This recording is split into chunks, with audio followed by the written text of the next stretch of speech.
Kalau bangun tidur dan jam 8 lewat, apakah masih boleh sholat subuh?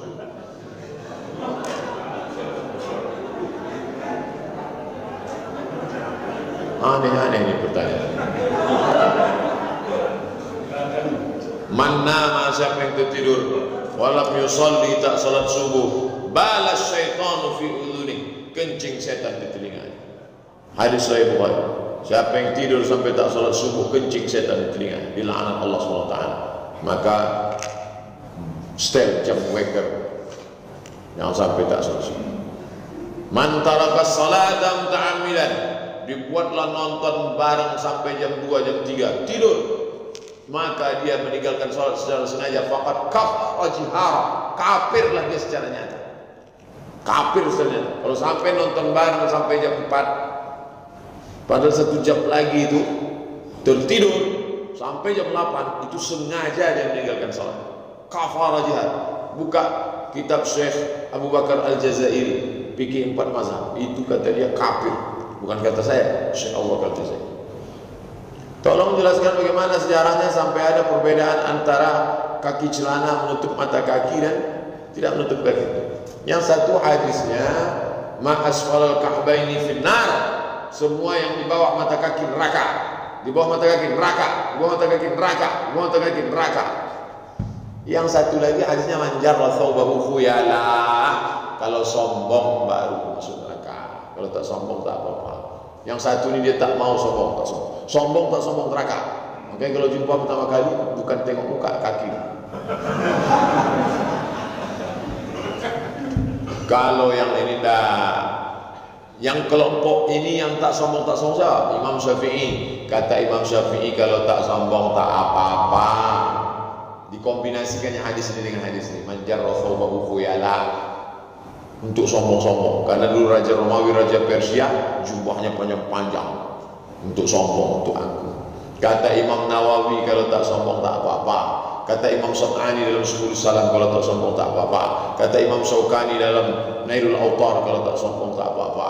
Kata Syekh Yusuf Qardawi dalam kitab Kaifa Nata'amal Ma'as Sunnah, kalau tak sombong tak apa-apa. Sudah saya tulis di buku saya 37, masalah populer tentang masalah isbal, celana, jubah, kain lewat mata kaki ke bawah. Bolehkah saya bersalaman dengan saudara laki-laki dari keluarga ayah dan ibu saya? Ini yang bertanya, ini perempuan mau bersalaman dengan abang ayahnya, dengan adik ayahnya, boleh. Abang ayahnya, adik ayahnya itu mahram dia. Abang emaknya dengan adik emaknya, pakciknya itu, pamannya itu boleh. Yang jadi masalah anak laki-lakinya, sepupu dah. Sepupu dah. Abang ayah, adik ayah boleh. Abang emak, adik emak boleh. Tapi anak dari abang emak, sepupu tak boleh. Tak mahram lagi. Terus kalau dari keluarga saya gimana Ustaz? Contohnya paman dari suami saya. Itu dah jauh, itulah. Paman suami saya. Tak mahram. Jadi kalau dia datang, namaste. Namaste. Namanya salam Mahabharata. Secara hukum Islam, apa hukum yang pantas untuk kafir yang menghina Islam? Waqatilu, hancur kepala. Tak ada hukuman lain. Kenapa mereka semena-mena? Karena mereka tidak segan dengan kita. Karena kita bisa dibayar dengan serangan pajak. Dia sudah tahu, alah bayar raja selesai, itu cincai. Belakangan ini telah terjadi masalah surat Al-Ma'idah 51 yang ditayangkan di salah satu stasiun TV berjudul Ahok Minta Maaf. Tapi ada umat Islam yang mengatakan ayat konstitusi lebih tinggi daripada Al-Quran. Apa pandangan Pak Ustaz tentang hal ini, dan apa kiai dari Pak Ustaz supaya kita sebagian Islam tidak terpecah belah?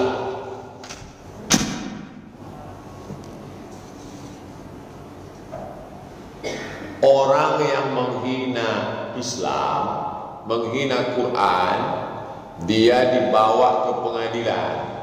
Lalu di pengadilan itu ada namanya jaksa penuntut umum. Disitulah bersaksi nanti ulama.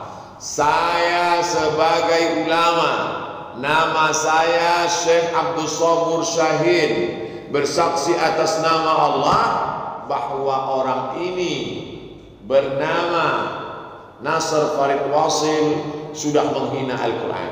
Lalu saya sebagai hakim memutuskan berdasarkan saksi ahli, maka orang ini kafir. Tok.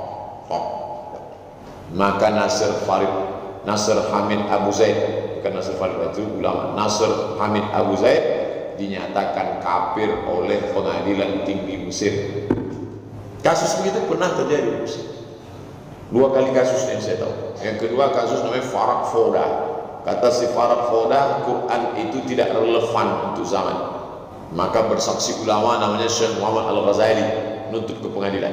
Dengan ini berdasarkan saksi ahli Syekh Muhammad Al-Ghazali bahwa Farak Foda kafir. Setelah keluarkan fatwa itu, Farak Foda mati, dibunuh orang. Di tempat kita tidak ada itu. Kenapa? Islam lemah. Islam di tempat kita lemah. Umat Islam harus sadar, jangan sampai lagi sibuk dengan khilafiyah. Apakah semua Yahudi itu jahat, Pak Ustaz? Dijawab oleh Quran, laisu sawa, tidak sama antara mereka. Lalu ada yang baik, ada yang baik itu mana? Masuk Islam. Kalau dia masuk Islam baik, kalau dia tak masuk Islam jahat. Apakah masih ada zaman ini Yahudi yang baik? Ada. Saya ada kirim video Yahudi dari Amerika masuk Islam, sekarang jualan minyak wangi di Palestina. Lupa pula saya nama judulnya, kalau mau cari di YouTube. Buat situ Jews convert to Islam, nanti dapat video. Jews, Jews itu artinya Jews, Yahudi, convert to Islam, beralih ke agama Islam. Nampak nanti Yahudi yang masuk Islam. Masih ada sampai hari ini. Jews convert to Islam. Saya mau bertanya, takdir Pak Ustaz, takdir itu terbagi 2. Takdir mubram, takdir mu'allaq. Takdir mubram salah satunya jodoh. Bagaimana Ustaz seorang pemuda yang meninggal belum nikah? Kemana jodohnya? Tentang mati, bagaimana Ustaz yang orang ditakdirkan meninggal bunuh diri? Berarti Allah tak adil pada dia. Bagaimana Ustaz supaya kita tak suuzon kepada Allah? Ini kata Syekh Sya'rawi dalam Fatwa Kubra. Takdir itu ketika kita bisa memilih. Pilihan ini saya bisa tak milih antara teh manis dengan air putih, bisa tak milih? Maka pada saat saya bisa memilih, ini takdir untuk memilih yang baik atau yang lebih baik. Mana dalilnya? Umar bin Khattab ketika sampai di suatu lembah, datang wabah taun, pes. Dia pindah. Sahabat yang lain katakan, kenapa kita tak terima saja? Ini kan takdir Allah. Kita pindah dari takdir yang baik kepada yang lebih baik. Ini air putih ini baik, tapi ada teh manis yang lebih baik. Menikah gitu juga. Ini Pak Ustaz, mana fotonya ini? Ini kaya nih Pak Ustaz, tapi tak berjilbab. Wah, ini tak baik nih. Yang ini berjilbab Pak Ustaz, tapi susah. Kau nikah sana, rezeki bisa dicari. Kalau ini pertama, ini kedua, mantap pula.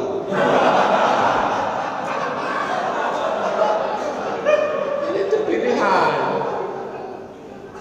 Tapi saya menjadi orang Melayu itu bukan pilihan. Takdir. Pernah malaikat dulu bawa kertas, Abdul Somad, kamu jadi orang apa? Nah, saya menjadi orang Melayu ini bukan pilihan. Ini dipilihkan. Ada saatnya kita dipilihkan, ada saatnya kita memilih. Mati. Kalau belum ajal takkan mati. Minum baygon tak mati. Desi minum superpel tak mati. Tak mati. Berapa banyak orang mau mati tak mati. Berapa banyak orang yang tidak disangka mati, mati. Habis baca talqin, mati. Sedang sujud terakhir, mati. Habis minum kopi, mati. Kopi Mirna. Mati. Jadi orang yang bunuh diri itu, dia memang sudah ditakdirkan mati jam 9:30. Andai dia tidak minum racun itu pun tetap juga dia mati. Tapi kemudian dia salah memilih. Makanya kita selalu dimintakan supaya diberikan pencerahan, cahaya. Ya muqallibal qulub. Jadi dia mati bukan karena racun itu. Andai dia tidak minum racun itu, dia tetap juga mati. Misalnya ditakdirkan dia jam 9:30 harus mati, dia tidak minum baygon itu, terus pergi dia makan jus mangga, tiba-tiba tersedak dia mati. Cuman mati ketika minum jus mangga itu husnul khotimah, mati ketika minum baygon suul khotimah. Dan dia memilih. Allah kasih dia mata, Allah kasih dia telinga, Allah kasih dia hati. Inna sam'a wal basar wal fuad. Kalau kau minum racun, kau mati suul khatimah. Tapi kalau kau beramal soleh, kau suul khatimah. Dengan penuh kesadaran diminumnya racun. Pahami dengan baik. Kalau tidak nanti sesat. Nauzubillah. Ini setipis kulit bawah. Ustaz, kalau tak salah Nabi Ibrahim punya 2 istri. Betul itu. Yang satu namanya Siti Zahra, Sarah, bukan Zahra. Zahra itu adalah nama Fatimah, namanya Fatimah Az-Zahra. Sedangkan istri Ibrahim namanya Sarah. Sarah itu ibunya Ismail. Dah, ibunya Ismail itu Hajar. Satu lagi ibu dari silsilah Nabi Ishak. Mohon ceritakan silsilah dari ketuanya keturunan Pak Ustaz. Nabi Ibrahim nikah sama Sarah, tak ada anak. Habis itu dia nikah lagi sama anak bangsawan Mesir namanya Hajar. Lalu kemudian Nabi Ibrahim punya anak waktu itu umurnya 86 tahun. Barulah melahirkan anak istrinya bernama Hajar. Anak itu diberi nama Ismail. 13 tahun sesudah itu, umur 99 tahun, istrinya yang sudah diponis orang katanya mandul takkan punya anak sudah tua, melahirkan anak namanya Ishak. Lalu Ishak tadi punya anak keturunan namanya Yakub. Yakub punya keturunan namanya Yusuf. Yusuf punya saudara banyak sekali, ada Yahuza. Itulah cucu cicit bernama Yahudi Bani Israel. Sedangkan dari jalur Ismail tadi, Muhammad, anak Abdullah, anak Abdul Muttalib, anak Hashim, anak Abdi Manaf, anak Qusay. Qusay itu keturunan Lu'ay Fihir, cucu cicit Adnan, keturunan Ismail, anak kandung Ibrahim alaihissalam. 2 jalur ke bawah. Saya dengar di salah satu radio dakwah bahwa perempuan haid boleh masuk masjid. Dalilnya, pada zaman Nabi ada seorang perempuan yang tinggal dalam masjid sebagai pembersih masjid. Lalu ada sahabat yang duduk di masjid saat itu berwudu, sedang saat itu mereka sedang junub. Apa maksudnya itu Pak Ustaz? Masalah perempuan masuk masjid, dia berdalil mengatakan boleh. Yang tak boleh juga punya dalil. Mana dalilnya? Ini mimbar Nabi, itu dinding rumah Nabi. Nabi pergi ke tepi rumah. Dia panggil Aisyah. Nawilinil khumrah. Hai Aisyah, tolong kau ulurkan untukku kain khumrah, kain. Kata Aisyah, aku tak bisa mengulurkan ini. Wa ana haid, aku sedang haid. Aku tak bisa mengulurkan ya Rasulullah, aku sedang haid. Kata Nabi, tanganmu kan tak haid. Itu dalil tangan boleh masuk, orangnya tidak. Ibu kalau ada mau ngasih kolak, nah masukkan tangan. Tapi orangnya luar. Itu dalil. Makanya buka kitab Al-Fiqhul Islami Walilatu Syekh Wahbah Zuhairi. Orang yang sedang maaf cakap halangan tidak boleh memegang Quran, tidak boleh membawa Quran, tidak boleh membaca Quran, tidak boleh duduk di masjid, tidak boleh sholat, tidak boleh tawaf. Makanya perempuan yang sedang halangan, Aisyah, ketika sampai di Makkah halangan, dilarang Nabi tawaf. Tawaf itu di mana? Dalam masjid. Dilarang Nabi tawaf karena tawaf dalam masjid. Maka saya pakai pendapat jumhur mayoritas ulama. Adapun alasan karena ibu itu mau wirid ikut pengajian, datang aja wirid. Di mana duduknya? Masjid kan ada emperan. Mikrofon dipasang di luar. Makanya masjid-masjid itu hampir semua masjid ada emperan. Makanya kalau saya sedang pengajian ada laki-laki duduk di emperan, nah itu air semua duduk. Emperan masjid Selasar. Ingat tak Masjid Raya Pasar Bawah dulu, bangunan yang lama. Pejamkan mata, bayangkan bangunan lama, kuning tebal. Kenapa ada? Masjid Sahabudin Siak, Masjid Baitur Rahman Aceh, Masjid Raya Medan, semuanya ada emperan. Itu bukan sekedar arsitektur bangunan, ada hukum fikih di dalam. Dia tetap duduk di luar. Bukan perempuan selama halangan tak boleh pengajian, mikrofon dipasang di luar. Mungkin dia tak dapat hasil lah, karena tak bisa di dalam. Masjid An-Nur luar lapang banyak. Katanya juga ayat Al-Quran untuk ditadabburi, bukan untuk menghias dinding-dinding masjid. Apa maksudnya Pak Ustaz? Dia tak suka kaligrafi. Buang. Jadi dulu yang kaligrafi di dinding Masjid Nabawi itu mau dicopot, mau didempul semua. Datanglah Syekh Muhammad Mutawalli Asy-Sya'rawi. Kata Syekh Sya'rawi, mau dicopot ini kaligrafi. Iya. Ketika kalian melihat kaligrafi ini, apa yang keluar dari mulut kalian? Subhanallah, Masya Allah, la haula wa la quwata illa. Apa yang kalian ingat waktu melihat kaligrafi ini? Betapa. Apa salahnya? Syekh Sya'rawi ditulis dalam buku Muzakkirat Syekh Sya'rawi. Beliau sudah lama, sudah meninggal 1998. Masalah-masalah yang terjadi sekarang sudah beliau alami dulu.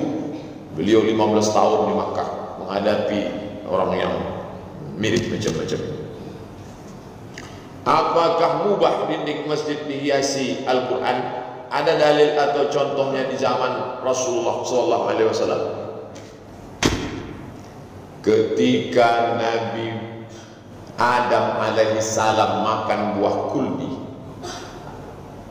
lalu kemudian dia diusir dari surga. Setelah itu dia pun berdoa. Doanya Bapak Ibu semua apa? Rabbana zalamna anfusana wa illam taghfir lana wa tarhamna lanakunanna minal khasirin. Setelah itu apa kata dia? Allahumma inni atawassalu ilaika. Ya Allah, aku memohon kepada Engkau, ampunkanlah aku berkat Muhammad. Kata Allah, ente tahu Muhammad dari mana? Ente tahu Muhammad dari mana? Karena ketika engkau tiupkan ruh ke dalam jasadku, ku angkat kepalaku, kulihat ada nama di tiang aras. Kulihat ada nama di tiang aras. Apa nama di situ? Muhammad, bersanding dengan nama. Kaligrafi sudah ada di tiang aras. Kenapa ditulis di situ Utsman? Kenapa ditulis di situ Ali?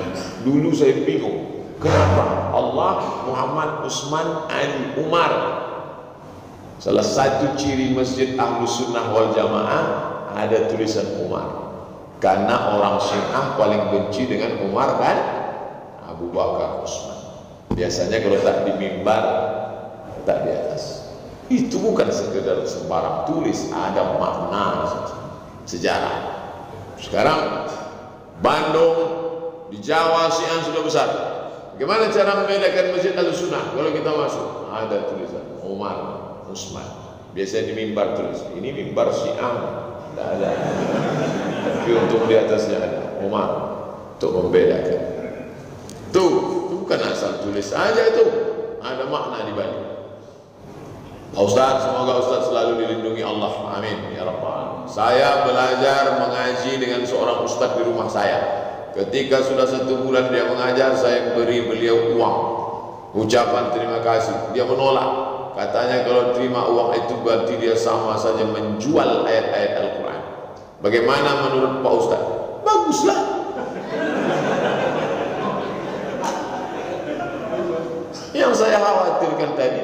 pasang bandrol. Itu baru kita khawatir. Kalau dia tak mau. Nah, adakah guru mengaji, imam, khatib, muazzin itu digaji pada zaman Nabi? Ya. Dari mana? Baitul Mal. Baitul Mal itu pemasukan income-nya dari mana? Zakat, wakaf, infak, sedekah, wasiat, hibah, pajak. Zakat, wakaf, infak, sedekah, wasiat, hibah. Itu untuk gaji.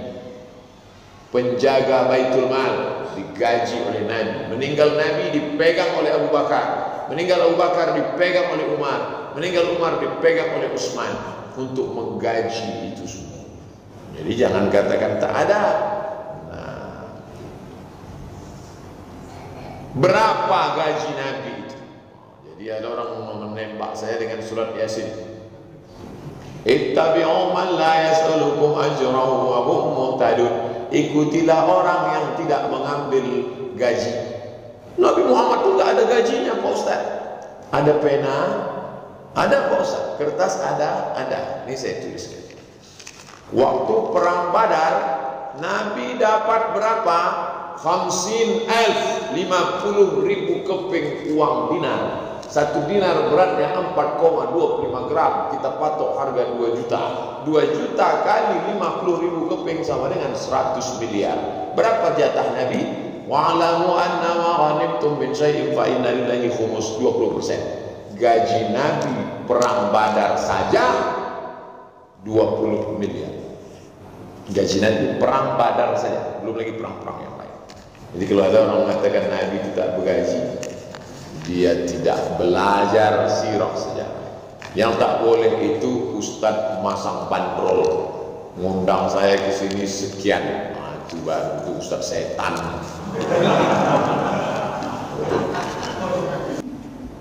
Hukum dan ancaman untuk tetangga yang tak bertegur sapa apa Pak Ustadz?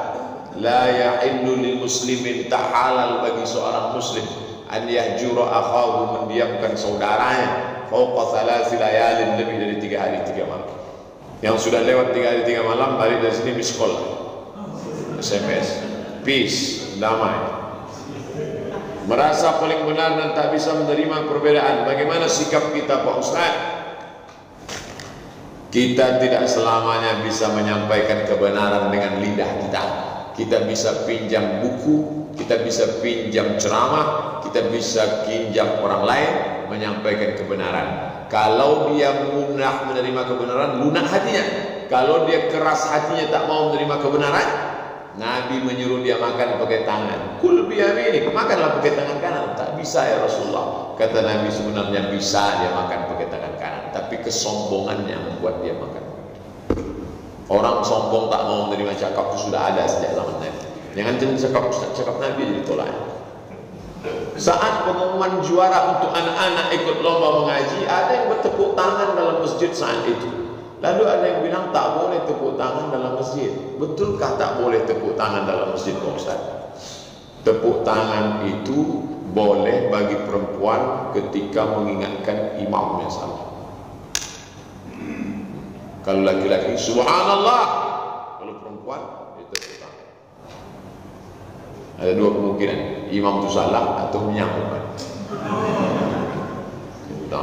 Adapun kalau tepuk tangan dalam masjid menghilangkan sakral kesucian masjid. Masjid sama seperti stadion, sama seperti diskotik. Sedangkan masjid itu tempat yang hening, tempat berzikir. Nanti kalau dibolehkan tepuk tangan, orang akan sweet-sweet. Kelompok juara 1, sweet. Apa jadinya masjid itu? Nah, makanya jangan tepuk tangan. Illa muka'aw wa tasbih. Kalau yang berdalil dengan ayat, kata dia dulu orang-orang Yahudi, orang-orang kafir Quraisy mengejek Nabi dengan tepuk tangan dan bersweet-sweet di Masjidil Haram. Mana lebih baik menyempurnakan baca Al-Fatihah daripada baca ayat panjang-panjang dalam sholat? Dua-duanya. Baca Al-Fatihahnya sempurna, baca ayatnya. La sholata, tidak sah sholat liman lam yaqra' bi Fatihatil Kitab, siapa yang tak baca Al-Fatihah. Apabila dalam salat berjamaah imam ada salah bacaan ayatnya, kemudian disempurnakan oleh makmum sementara imam tak mengulanginya lagi bacaan yang salah tadi, sahkah salatnya? Tengok dulu, kalau merubah makna tak sah, kalau tak merubah makna sah. Berubah maknanya gara-gara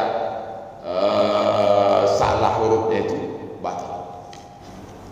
Iyyaka na'budu wa iyyaka nasta'in. Kepada matahari kami menyembah, kepada matahari kami minta tolong. Iyyaka na'budu wa iyyaka nasta'in. Itu tergantung berubah makna itu tidak.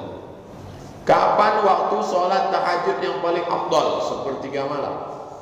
Jam berapa itu Pak Ustaz? Jam 1, jam 2 sekarang. Apakah Rasulullah tidur kembali setelah tahajud lalu bangun kembali sebelum subuh? Ya, dia berbaring miring setelah tahajud menunggu azan subuh. Jika misalkan waktu subuh masuk pukul 5, saya bangun 4.30, lalu mandi wudhu terus sholat tahajud 4.50, apakah masih ada waktu? Ada, sampai azan. Asal jangan di miss call-nya muazin, jangan azan dulu ya. Asal sudah masuk waktu walaupun muazin tak azan, habis waktu. Tapi kalau 4.50 itu dah di ujung-ujung gitu. Tak sampai jam tahajud. Jika subuh pukul 5 sampai pukul berapa boleh melaksanakan sholat sunat fajar? Apakah sampai iqamat subuh? Pasang 15 menit setelah azan sholat sunat fajar. Sholat sunat fajar sama dengan qabliyah subuh. Usolli sunnat as-subhi raka'ataini qabliyatan. Yang mau usollinya lain, usolli sunnat al-fajr. Sholat rakaatnya 2. Rakaat pertama qul ya ayyuhal kafirun, rakaat yang kedua qul wallahu ahad, Allahu samad. Waktunya ba'dal azan. Nabi melaksanakan itu sesudah azan. Pahalanya khairun minad dunya wa ma fiha. Lebih baik daripada dunia dan seisinya. Jangan sampai tinggal qabliyah subuh. Cepat bangun, datang ke masjid. Sholat di rumah tak masalah. Sholat qabliyahnya di rumah, bukan sholat subuh. Masalah zakat profesi, 2 kertas lagi. Seorang yang sudah bekerja dengan penghasilan 4 juta sebulan sementara dia masih melanjutkan pendidikannya, meluruskan kuliah, apakah wajib dia membayarkan zakatnya? Ya, 4 juta zakatnya 100.000. Bayarkanlah, Allah akan bukakan pintu rezeki dari yang lain. Allahumma ati munfiqan khalafa.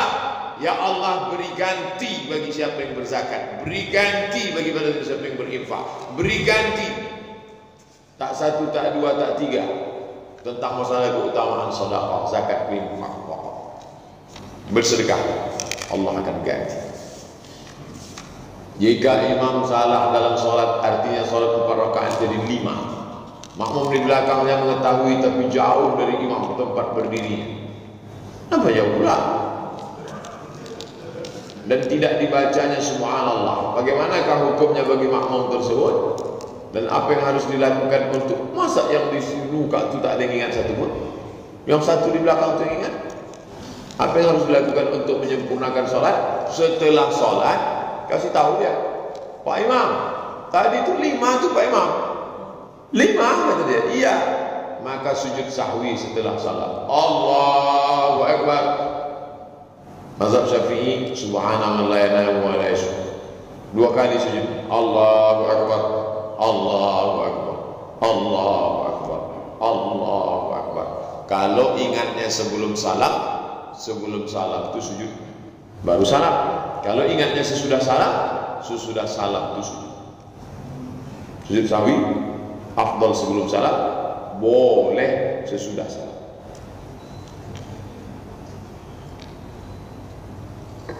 Apa dalilnya? Nabi pernah sholat zuhur 2 rakaat. Buka kitab Al-Lu'lu' wal Marjan fi muttafaqa alaihi syaitan. Selesai sholat zuhur, datang sahabat bertanya, ya Rasulullah, apakah turun wahyu sehingga zuhur 2 rakaat? Kata Nabi 2 rakaat tadi. Iya. Tegak lagi Nabi, tambahnya 2 rakaat lagi. Habis itu sujud sahwi. Itu kurang, yang ini berlebih pula 5. Maka sujud sahwi saja, karena tak ada sholat cara mengurang, tak ada menambah. Biasa kita dengar bahwa bid'ah ada dua, bid'ah mahmudah, bid'ah mazmumah. Bagaimana dengan pendapat Ustaz bahwa ada salafi menyatakan bahwa bid'ah memang ada dua, bid'ah mufassiqah, bid'ah mukaffirah. Kalau orang lain membagi tak boleh, kalau dia bagi boleh. Bid'ah tak boleh dibagi, bid'ah tak boleh dibagi. Ini ente kok bagi? Kalau kami bagi boleh, kalau kalian tak boleh. Satu bid'ah yang menyebabkan orang fasik, satu bid'ah menyebabkan orang kafir. Kalau sudah orang itu fasik, tak boleh jadi imam, tak boleh dengar ceramahnya. Itu cara menembaknya. Apa perbedaan antara Rabbayana dengan Rabbauna? Rabbana ighfir lana dzunubana wa liwalidayna warhamhuma kama rabbayana shaghira. Ya Allah, ampunkan dosa kami, dosa kedua orang tua kami, dua orang tua bapak, dua orang tua bapak, dua orang tua bapak, kedua orang tua kami masing-masing. Kalau yang satu lagi, Rabbana ighfir lana dzunubana wa liwalidina warhamhum kama rabbauna. Ampunkan dosa kami dan dosa orang-orang tua kami. Orang tua saya, orang tua bapak menyatu menjadi orang-orang tua. Itu bedanya. Masalah tak masalah.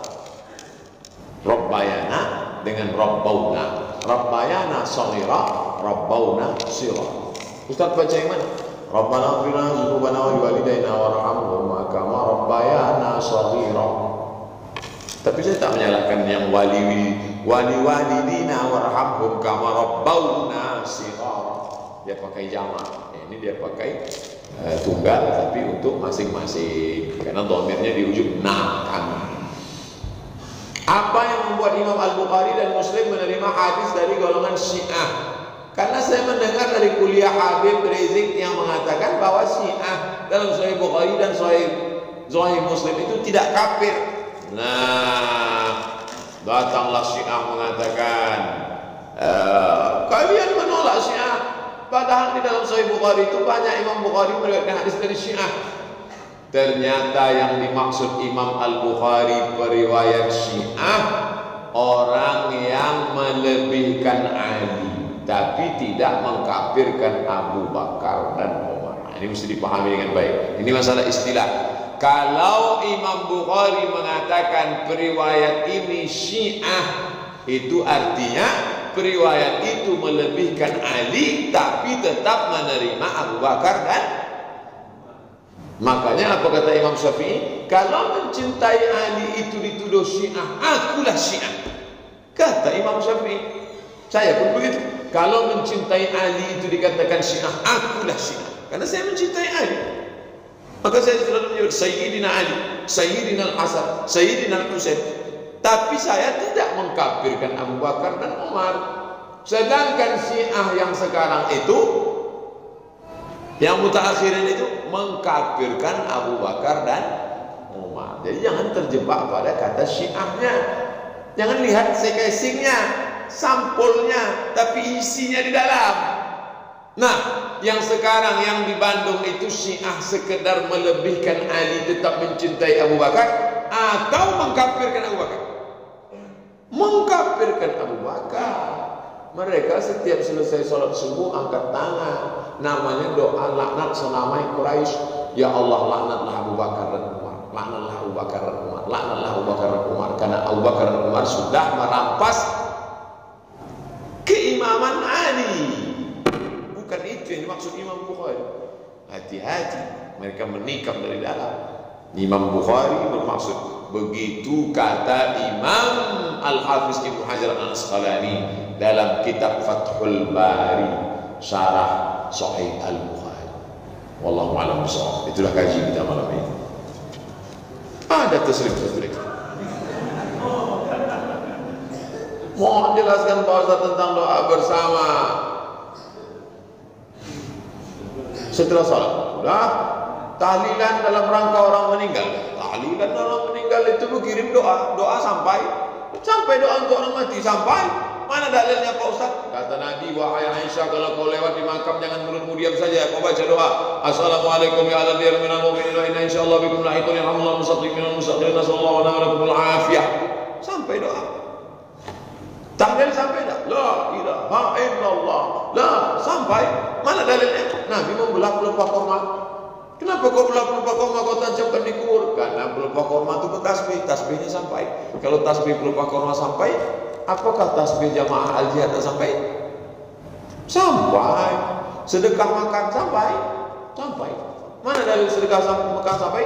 Ummi matat, kata saat emak saya mati, apa tasaddaqanha? Bolehkah saya bersedekah? Kata Nabi, sedekahlah. Itu menunjukkan sedekah sampai. Isi orang kumpul tuh doa, tahlil, la ilaha illallah, zikir, baca Quran. Apakah bacaan Quran sampai? Sampai. Kata Imam Nawawi dari mazhab Syafi'i, wa in khatimul Quran, kalau mereka khatamkan sekhatam Quran, fahuwa hasan, paling elok sekhatam Quran. Tak sanggup dia sekhatam Quran dibacanya hatinya Al-Quran. Yasin wal Quranil Hakim innaka laminal mursalin. Hatinya Quran. Hatinya Quran tak sanggup. Ummul Quran Al-Fatihah. Kunut di salat subuh. Kunut salat subuh Hanafi Hambali tak ada kunut. Makanya Saudi Arabia tak ada kunut. Karena Saudi Arabia itu bermazhab Hambali. Yang ada kunutnya Syafi'i. Indonesia, Malaysia, Brunei Syafi'i. Maroko, Maroko Maliki. Maliki pakai kunut. 2 tahun saya di Maroko pakai kunut. Hanafi, Hambali tak ada kunut. Maliki, Syafi'i pakai kunut. Nah, kalau jadi imam, pilihlah. Saya pilih Syafi'i. Saya pakai kunut. Tapi kalau jadi makmum, ikut imam. Wa in qanatal imam. Kalau imam mau berkunut, ikut. Hai Imam Hambali, ya, saya ikut engkau tak berkunut. Bagus. Bagaimana kalau saya sholat subuh ternyata imam saya itu bermazhab Syafi'i? Kata Imam Hambali, kalau imam mau berkunut, angkat tangan, ucapkan amin. Allahumma adina fi man hadait, amin. Wa afina fi man afait, amin. Wa tawallana fi man tawallait, amin. Wa barik lana fi ma atait, amin. Wa qina bi rahmatika syarra ma qadait, amin. Sisanya tak diaminkan karena sisanya itu puji-pujian. Fa innaka taqdi wa la yaqda 'alaika wa innahu la yadhillu man waliyaka wa la yu'azzu man 'adayta tabaraka rabbana ta'ala fa kalhamtu 'ala ma qadait. Nastaghfiruka wa natubu ilaik. Wa sallallahu ala sayyidina Muhammadin nabiyil ummi wa ala alihi washabihi wa baraka wa sallam. Yang hafal, yang tak hafal diam aja. Yang pelan-pelan. Apa yang kau baca tadi? Entahlah, tengok kau bergerak-gerak. Udah saya bahas ini udah saya bahas semua dalam buku 37 masalah populer. Boleh fotokopi yang Anda punya, kopi banyak-banyak bagikan. Saya pergi ke Bulu Cina, setinggi toga hitam. Siapa yang fotokopi ini dek? Entah pak, banyak. Ini kopinya banyak-banyak. Saya husnuzon aja, mungkin dia bagi-bagi. Tadi jualnya Allah alam.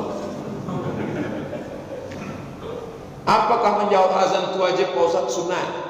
Kalau perintahnya kuat tak dilakukan diancam, wajib. Perintahnya kuat tapi tak ada ancaman, sunnah. Hanya sekedar tatawwu, sunnah. Nah, tentang menjawab azan itu sunnah. Apa dalilnya? Siapa yang menjawab seruan azan seperti ucapan muazin kecuali pada lafaz la haula wala quwwata illa billah ditutup dengan doa wasilah, halat lahu syafaati, wajiblah dia dapat syafaat. Allahu akbar, Allahu akbar, Allahu akbar. Asyhadu an la ilaha illallah. Jangan buat sampai tertulis di situ asyhadu an la ilaha illallah. Maksudnya matikanlah komputer, shutdown, switch off, tutup. Mulai dah. Jangan lagi ngobrol, datang kawan sudah. Gimana sih? Allahu akbar. Stop. Ala hazini al-Fatihah. A'udzu billahi minasy syaithanir rajim. Bismillahirrahmanirrahim. Alhamdulillahirabbil alamin. Ar-Rahmanir Rahim. Maliki yaumiddin. Iyyaka na'budu wa iyyaka nasta'in. Ihdinas siratal mustaqim. Shiratal ladzina an'amta 'alaihim ghairil maghdubi 'alaihim waladdallin.